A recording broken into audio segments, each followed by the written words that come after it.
Start rolling. தமிழக முதல்வர் திரு மு க ஸ்டாலின் அவர்களை பொம்மை முதல்வர் என்று அழைக்கிறார்கள். ஏன் அவர் அப்படி பொம்மை முதல்வர் என்று அழைக்கிறார்கள்? சென்னை மாநகராட்சியில் துப்புரவு தொழிலாளிகள் ரிப்பன் மாளிகை வாசலில் 2000 தொழிலாளர்கள் அமர்ந்து போராட்டத்தை தொடங்கினார்கள். கண்டுக்கவே இல்லை அரசு. பெண்கள், பெரும்பாலும் பெண்கள் துப்புரவு தொழிலாளிகள். இந்த மாநகராட்சி கட்டடம் இதுக்கு உள்ளே இருக்கக்கூடிய இந்த கழிவறையை பெண்கள் பயன்படுத்தி இருந்தால் அதுக்கு கூட விட மாட்டேங்கிறாங்க. அந்த நடைபாதையில் அமைந்திருந்த 2000 தொழிலாளிகளை வலுக்கட்டாயமாக தூக்கி பேருந்துகளில் ஏற்றி அடித்து, பத்தியாளர்களெல்லாம் அடித்து வண்டியில் ஏற்றுகிறார்கள். அப்போது தமிழக முதல்வர் என்ன செய்து கொண்டிருந்தார் தெரியுமா? தொழிலாளிகள் அப்புறப்படுத்தக்கூடிய அந்த நேரத்தில் முதல்வர் கூலி திரைப்படம் பார்த்து கொண்டிருந்தார். இந்த 2026 தேர்தல் எவ்வளவு முக்கியமான ஒரு தேர்தல் என்றால், தமிழகத்துக்கு தேவை உண்மை முதல்வரா பொம்மை முதல்வரா என்பதை முடிவு செய்ய வேண்டிய ஒரு தேர்தல். அன்பான தமிழ் பெருங்குடி மக்களே, அனைவருக்கும் வணக்கம். 26 சட்டப்பேரவை தேர்தல் தொடர்பாக தொடர்ந்து நாம் விவாதிச்சுக்கிட்டு இருக்கோம். தீய சக்தி திமுக ஏன் மீண்டும் ஆட்சிக்கு வரக்கூடாது என்பது குறித்து பல்வேறு விஷயங்கள் குறித்து நாம் தொடர்ந்து பேசிக்கிட்டு இருக்கோம். தமிழக முதல்வர் திரு மு க ஸ்டாலின் அவர்களை பொம்மை முதல்வர் என்று அழைக்கிறார்கள் அப்படின்ட்டு நான் பலமுறை குறிப்பிட்டிருக்கேன். எதிர்க்கட்சி தலைவர் திரு பழனிசாமி உட்பட பலரும் மு க ஸ்டாலினை பொம்மை முதல்வர் என்று தொடர்ந்து அழைத்து வந்திருக்கிறார்கள், விமர்சனம் செய்கிறார்கள். ஏன் அவர் அப்படி பொம்மை முதல்வர் என்று அழைக்கிறார்கள்? இந்த 2026 தேர்தல் எவ்வளவு முக்கியமான ஒரு தேர்தல் என்றால், தமிழகத்துக்கு தேவை உண்மை முதல்வரா பொம்மை முதல்வரா என்பதை முடிவு செய்ய வேண்டிய ஒரு தேர்தல். கடந்த 5 ஆண்டுகளில் நடந்த சம்பவங்களை எல்லாம் நினைவுபடுத்தி பார்க்கணும். அந்த சம்பவங்கள் எப்படிப்பட்ட அவலமான ஆட்சியை திமுக கொடுத்து வந்திருக்கிறது, மீண்டும் அந்த அவலம் தொடர்ந்துவிடக்கூடாது என்பதை வாக்களிக்கும் தினத்தில் தமிழக வாக்காளர் பெருமக்கள் அத்தனை பேரும் நினைவில் வைக்க வேண்டும் என்பதற்காகத்தான் தொடர்ந்து பல்வேறு விஷயங்களை நாம் விவாதிச்சுக்கிட்டு இருக்கோம், இல்லைங்களா? கடந்த ஆண்டு ஆகஸ்ட் மாதம் சென்னையில் ஒரு மிக முக்கியமான ஒரு போராட்டம் நடைபெற்றது.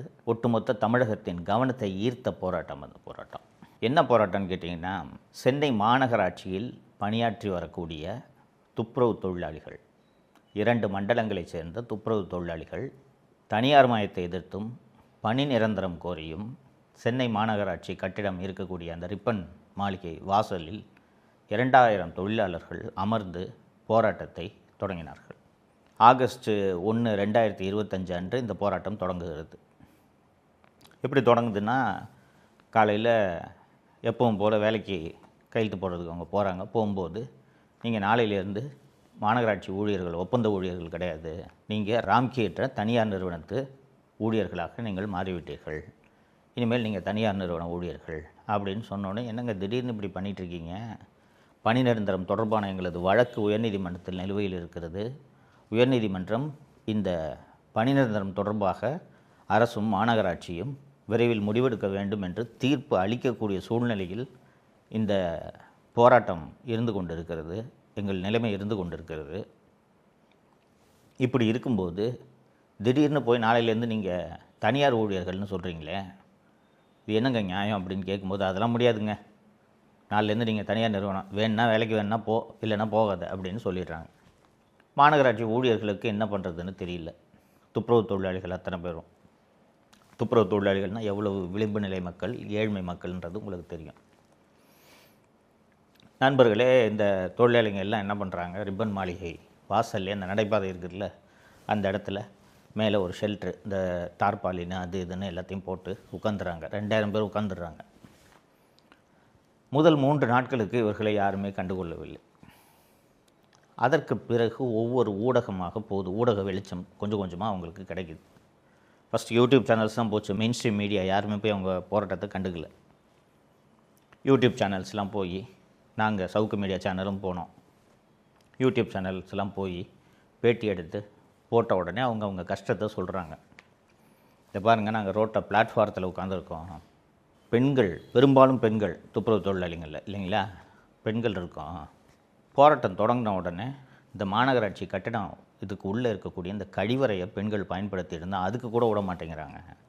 இந்த போராட்டத்தை அரசு எப்படி கையாண்டுச்சு தெரியுமா? மேயர், கமிஷனர் உள்ளிட்ட அதிகாரிகள்லாம் இந்த மெயின் ரோட்டில் பூந்தமல்லி நெடுஞ்சாலையில் இருக்கக்கூடிய அந்த மெயின் சாலையில் இருக்கக்கூடிய நுழைவாயில் வழியாக தானே இந்த அலுவலகத்துக்கு போகணும். இவங்கெல்லாம் இங்கே போராட்டம் பண்ணுறாங்கன்னு சொன்னோன்னே சைடில் ஒரு கேட்டு, அந்த பக்கம் பெரியமேட்டு பக்கம் ஒரு கேட் இருக்குது, அந்த கேட்டை திறந்து அது வழியாக போய் எல்லோரும் போயிட்டு வர ஆரம்பிச்சிட்டாங்க. இந்த போராட்டத்தை கண்டுக்கவே இல்லைங்க. 1 நாள் ஆகுது, 2 நாள் ஆகுது, 3 நாள் ஆகுது. ஆகஸ்ட் 1 அல்லது 2 தொடங்கிய இந்த போராட்டம் 10 நாட்களை கடந்து இந்த போராட்டம் நடந்துக்கிட்டு இருக்கு. அரசாங்கத்துக்கு இந்த போராட்டத்தை எப்படி நிறுத்துறதுன்னு தெரியல. இதற்குள் தமிழகம் முழுக்க இந்த தொழிலாளிகளின் கோரிக்கையில் இருக்கக்கூடிய நியாயத்தை அரசு பேசி தீர்வு காண வேண்டும்னு சொல்லிட்டாங்க. சரி, இப்போ இந்த தொழிலாளிகளை அகற்றலான்னு பார்த்தா, நீ என் கோரிக்கையை நிறைவேற்ற நான் இல்லைன்னா நான் எப்படி போவேன், எனக்கு வாக்குறுதி கொடு. மேயர் எல்லோரும் இந்த பக்கத்து தானே போகிறாங்க. 20 வருஷமாக வேலை செஞ்சிட்ருக்க எங்களை திடீர்னு பணி நிரந்தரம் இல்லாமல் போய் தனியார் கம்பெனியில் வேலைக்கு போகணுன்னு சொல்லி, அதுவும் இப்போ வாங்கிக்கிட்டு இருக்கிற மாநகராட்சியில் தினக்கூலிகளாக வாங்கிக்கிட்டு இருக்க சம்பளத்தை விட குறைவான சம்பளத்துக்கு வேலைக்கு போகணுங்கிறது சொன்னோன்னா எப்படி நாங்கள் செய்கிறது? எனக்கு வயசு கிட்டத்தட்ட 50 ஆகுது.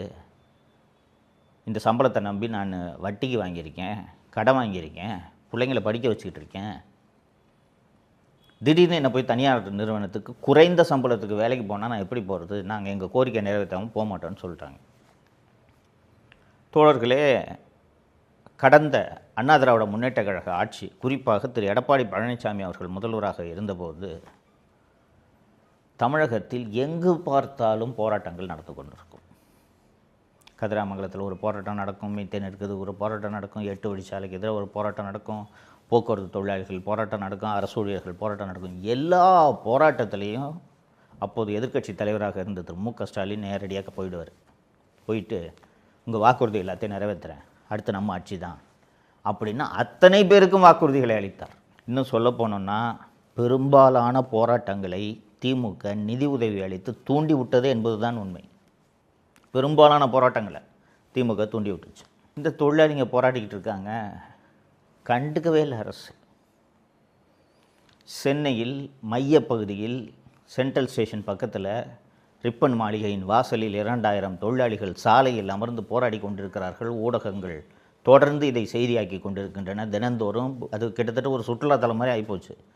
முக்கியமான அரசியல் கட்சி தலைவர்கள் அத்தனை பேரும் நேரில் சென்று ஆதரவு தெரிவிக்க ஆரம்பித்து விட்டார்கள். இந்த திமுக அரசு இந்த போராட்டத்தை ஒடுக்கிறதுக்கு என்ன வேலையை செய்தது என்பதை யோசித்து பார்க்க வேண்டும். நீங்கள் சேகர்பாபு தான் சென்னை மாவட்டத்துக்கு பொறுப்பான அமைச்சர், அறநிலைத்துறை மற்றும் சிஎம்டிவின் அமைச்சராக இருக்கிறார். சென்னை மாவட்டத்துக்கு அவர் தான் பொறுப்பான அமைச்சர். இந்த துறையின் அமைச்சர் நேரு, அவர் கண்டுக்கவே இல்லை. சேகர்பாபுவான் ஏரியா தானே, நீ பார்த்துக்கன்னு விட்டுட்டு போயிட்டார் அவர். ஸோ என்ன பண்ணுறாங்க கவர்மெண்ட்டுன்னா, சேகர்பாபு நடத்தக்கூடிய ஒரு ட்ரஸ்ட்டில் நிர்வாகியாக இருக்கக்கூடிய திமுகவை சேர்ந்த தேன்மொழி என்ற ஒரு பெண்ணை வைத்து சென்னை உயர்நீதிமன்றத்தில் ஒரு பொதுநல வழக்கை தாக்கல் செய்கிறார்கள். அவங்க தேன்மொழி ஒரு காய்கறி வியாபாரின்னு தன்னை அறிமுகப்படுத்திக்கிறாங்க. அந்த சென்னை உயர்நீதிமன்றத்தில் அந்த பொதுநல வழக்கில் தேன்மொழி அவர்கள் என்ன சொல்கிறாங்கன்னா, நான் இந்த மாதிரி காய்கறி வியாபாரம்லாம் மொத்த வியாபாரம் பண்ணிகிட்ருக்கேன். நான் இந்த பக்கமாக சென்னை மாநகராட்சி பக்கம் நடந்து போகலான்ட்டு போனால் பிளாட்ஃபாரத்தில் இவங்க பூரா உட்காந்து போராட்டம் நடத்திட்டு இருக்காங்க, இடையூறாக இருக்குது.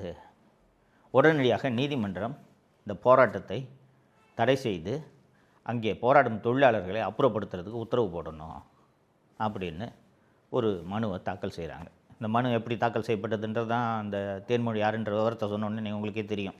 அரசாங்கமே ஏற்பாடு செஞ்சு இந்த மனுவை தாக்கல் செய்ய வைக்குது. ஆகஸ்ட் 13 அன்று இந்த மனு தாக்கல் செய்யப்படுகிறது. நீதிமன்றம் எப்படிப்பட்ட கோணத்தில் இந்த போராட்டத்தை அணுகும், எப்படிப்பட்ட பார்வையை எடுக்கும் என்பது சொல்ல வேண்டியதில்லை. சட்டபூர்வமாக அனுமதி அளித்த இடத்தில் நீங்கள் போராட்டம் நடத்துங்கள். அனுமதி பெறாமல் போராட்டம் நடத்தினால் அவர்களை அப்புறப்படுத்த காவல்துறைக்கு அதிகாரம் இருக்கிறது அப்படின்னு நீதிமன்றம் ஒரு உத்தரவு போட்டிருக்கு. 13 அன்று மதியம் நீதிமன்றம் உத்தரவு வருது. மதியம் மாலை 4 மணி 5 மணிக்கெல்லாம் ஆயிரக்கணக்கில் காவல்துறையினர் குவிக்கப்படுகிறார்கள் அந்த இடத்துல. எல்லாருக்கும் தெரிஞ்சு போச்சு. பஸ்ஸெல்லாம் அரெஸ்ட் பண்ணி எல்லோரும் ஏற்றுறதுக்கு பஸ்ஸெல்லாம் கொண்டு வந்து நிறுத்துகிறாங்க. எல்லாருக்கும் தெரிஞ்சு போச்சு இன்றைக்கி போராட்டம் எப்படி நைட்டு லத்தி சார்ஜ் நடத்த போகிறாங்க அப்படின்னு. ஒரு மாநிலத்தின் முதல்வர் தனது குடிமக்கள், குறிப்பாக விளிம்பு நிலையில் இருக்கக்கூடிய துப்புரவு தொழிலாளிகள் போராட்டம் நடத்தி கொண்டிருக்கிறார்கள். அவர் தான் காவல்துறைக்கு பொறுப்பு. இன்றைக்கி நைட்டு அவங்க எல்லாரையும் அப்புறப்படுத்த போகிறாங்க அப்படின்றது முதல்வருக்கு நன்றாக தெரியும். ஒரு நல்ல முதல்வர் என்ன செய்ய வேண்டும்? வன்முறை இல்லாமல் லத்தி சார்ஜெலாம் பண்ணாமல் அவர்களை அப்புறப்படுத்துங்கள் என்று காவல்துறைக்கு உத்தரவிட்டு விட்டு சிச்சுவேஷனை என்ன நடக்குதுன்றதை அவர் க்ளோஸாக இருந்து அப்சர்வ் பண்ணணும் இல்லைங்களா? இதானே ஒரு முதல்வரோட வேலை. 13ஆம் தேதி இரவு ஆயிரக்கணக்கான போலீஸு போய் அந்த நடைபாதையில் அமைந்திருந்த 2000 தொழிலாளிகளை வலுக்கட்டாயமாக தூக்கி பேருந்துகளில் ஏற்றி அடித்து, பத்திரிகையாளர்களெல்லாம் அடித்து வண்டியில் ஏற்றுகிறார்கள். அப்போது தமிழக முதல்வர் என்ன செய்து கொண்டிருந்தார் தெரியுமா? அன்று மாலை சன் டிவி அலுவலகத்தில் அவருக்கென்று பிரத்யேகமாக திரையிடப்பட்ட கூலி, ரஜினிகாந்தோட கூலி திரைப்படத்தை முதல்வர் அந்த தொழிலாளிகள் அப்புறப்படுத்தக்கூடிய அந்த நேரத்தில் முதல்வர் கூலி திரைப்படம் பார்த்து கொண்டிருந்தார். அவர், தயாரிப்பாளர் கலாநிதி மாறன் எல்லாரும் சேர்ந்து அந்த படம் பார்த்த அந்த புகைப்படமும் வெளியே வந்தது. இப்படிப்பட்ட கொடூர முதல்வரை எங்கேயாவது நீங்கள் பார்த்துருக்க முடியுமா? உங்களோட குடிமக்கள் தானே அவங்க, துப்புரவு தொழிலாளி தானே அவங்க கோரிக்கையில் நியாயமே இல்லாமல் கூட இருக்கலாங்க. போராட்டம் நடத்துகிறாங்க. காவல்துறையை வச்சு அவர்களை அடித்து அவங்கள அந்த இடத்துலேருந்து நீங்கள் நவுத்த போகிறீங்க. அந்த நேரத்தில் போய் ஒரு முதல்வர் சினிமா பார்க்குறாருன்னா இவர் எப்படிப்பட்ட முதல்வர் என்பது உங்களுக்கு தெரிகிறதா? மனசாட்சி இருக்கிறவங்க, குறைந்தபட்ச கருணை உள்ளவர்கள் யாராவது இதை செய்வார்களா?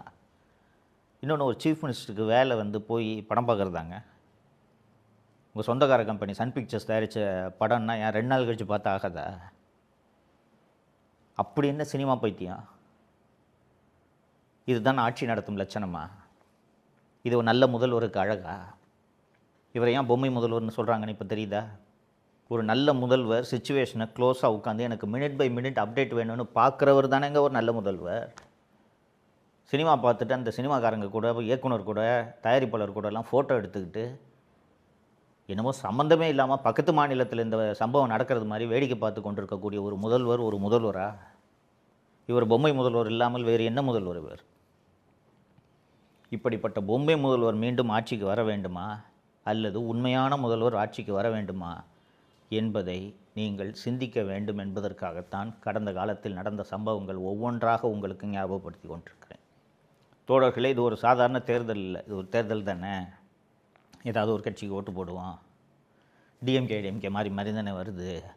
நோட்டாவுக்கு போடுவோம், புதுசாக ஆரம்பிச்சிருக்க கட்சிக்கு போடுவோம், இல்லை என்னோடய வாக்கை 2 கட்சிங்க போட மாட்டேன் வேறு யாருக்காவது போடுவோம் அப்படின்னு நினச்சி நீங்கள் போட்டிங்கன்னா அது எதில் சென்று முடியும் என்றால் மீண்டும் இந்த அவல ஆட்சி அமையக்கூடிய ஒரு மோசமான சூழ்நிலைக்கு கொண்டு அது விடும் என்பதை நீங்கள் நினைவில் வைத்து கொள்ள வேண்டும். திமுக ஆட்சியை வீட்டுக்கு அனுப்ப வேண்டும் என்பதை தமிழனாக பிறந்த, தமிழனாக நினைக்கும், தமிழ்நாட்டில் வாழக்கூடிய அத்தனை பேரும் தங்களது வாழ்நாள் லட்சியமாக நினைத்து கொண்டு நீங்கள் வாக்குச்சாவடிக்கு செல்ல வேண்டும் என்பதை நான் மீண்டும் மீண்டும் நினைவுபடுத்துகிறேன் உங்களுக்கு. இது சாதாரண தேர்தல் இல்லை. அடுத்த 5 ஆண்டுகள் நீங்கள் அவதிப்பட வேண்டும். 2021ஆம் ஆண்டில் நடந்த தேர்தலில் நாம் செய்த தவறுக்காக தான் 5 ஆண்டு கடுமையான வேதனைகளை நாம் அனுபவித்து கொண்டிருக்கிறோம். ஒரு சாரார் மட்டும் இல்லை, நான் சொன்னேன்ல ஏற்கனவே, எல்லா போராட்டத்திலையும் போய் கலந்துக்குவார்னு. இப்படிலாம் எல்லா போராட்டத்திலையும் போய் கலந்துக்கிட்டு தான் போக்குவரத்து தொழிலாளிகளுக்கு உங்கள் நிலுவைத் தொகை பூரா வழங்குறேன்னாரு. அரசு ஊழியர்கள் போராட்டத்தில் போய் உங்களுக்கு பழைய ஓய்வூதியத்தை வழங்குறேன்னாரு, நீட்டை ஒழிக்கிறேன்னாரு, மதுவிலக்கு கொண்டு வரேன்னாரு. எதையுமே இவர்கள் செய்யவில்லை. மாறாக இந்த 5 ஆண்டு காலத்தில் இந்த குடும்பம் அடித்த கொள்ளை மட்டும் குறைந்தபட்சம் 2 லட்சம் கோடி இருக்கும். 2022 திரு நிதியமைச்சராக இருந்த திரு பிடிஆர் தியாகராஜன் அவர்கள் பேசிய உரையாடல்லையே 2022 மகன் ஒரு 30,000 கோடி அடிச்சிட்டாரு, மருமகன் ஒரு 30,000 கோடி அடிச்சிட்டாரு. 2022 சொன்னார், ஞாபகம் வச்சுக்கோங்க. எப்படி 5 வருஷத்தில் குறைஞ்சது 2 லட்சம் கோடி அடிச்சிருப்பாங்க. மீண்டும் இந்த குடும்பம் கொள்ளையடிப்பதற்கு நீங்கள் வாக்களிக்க வேண்டுமா என்பதை யோசித்துவிட்டு மறக்காமல் வாக்களிக்க வேண்டும். இதுதான் உங்களுக்கு நான் வைக்கக்கூடிய கோரிக்கை. நன்றி. தமிழகத்தை காப்போம். உலக தமிழ் சொந்தங்களுக்கு வணக்கம். நான் ராஜவேல் நாகராஜன். பேசு தமிழா பேசு வலையொலியுடைய வளர்ச்சிக்கு நீங்களும் உறுதுணையாக இருக்கணும்னு நினச்சிங்கன்னா இந்த வீடியோடைய டிஸ்கிரிப்ஷனில் இருக்கக்கூடிய ரேசர் பே லிங்கை கிளிக் பண்ணுங்கள். அந்த லிங்க்கில் போயிட்டு உங்களுக்கு விருப்பமான தொகையை பேசு தமிழா பேசுவனுடைய வளர்ச்சிக்கு உங்களுடைய பங்களிப்பாக நீங்கள் கொடுக்கலாம். நன்றி, வணக்கம்.